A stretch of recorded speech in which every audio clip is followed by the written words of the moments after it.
Okay, you guys ready for an update? So we are back at the dump house and look at that garage. It's reframed, new sheathing on it, windows cut out.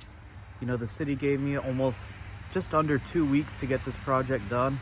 We have, I think 3 more days and we need to do a couple little things. We got to repair these stairs, caulk around some windows, and a little bit more inside to meet their demands. So let's take you on a tour.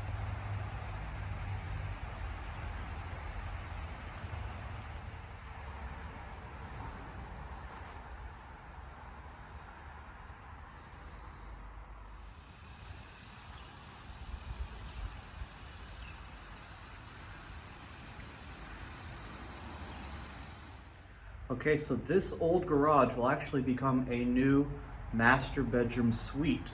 And so where the little window is will actually become our future bathroom area.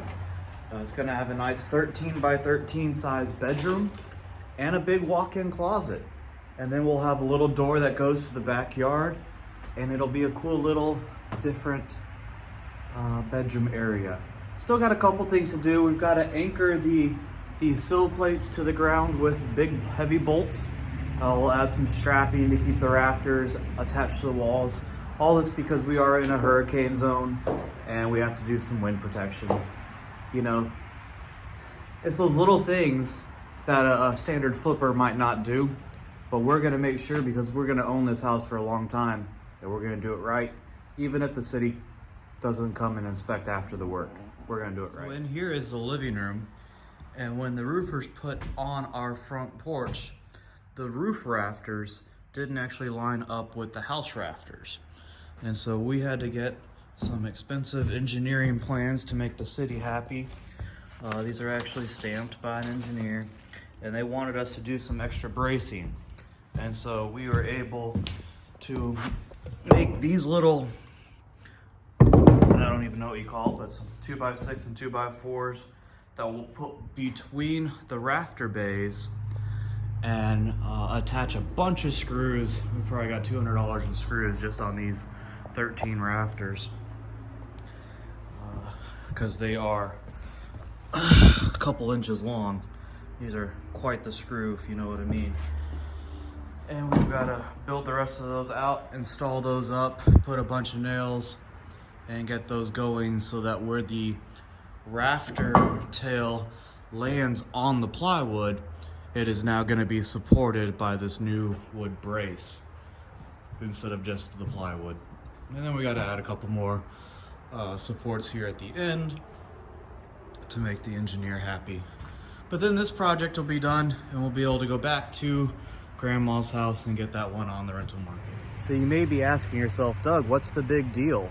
Why do you all of a sudden have to do all these repairs within 2 weeks?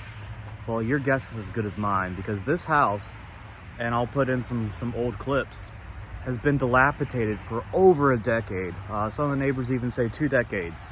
It's been a hoarder house, and wood rot, roof had tarps on it for years and years and years.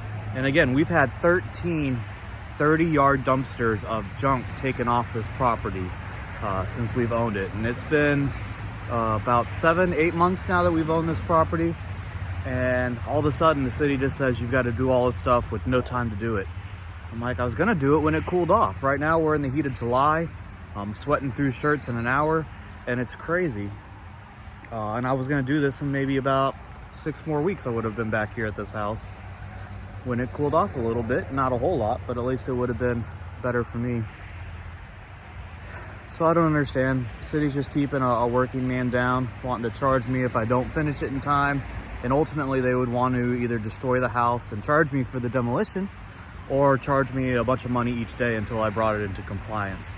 Either way, nothing would help me. The city just wants to hurt. So make sure you know who you're electing, because they don't always do the right thing to get rid of blight in our community.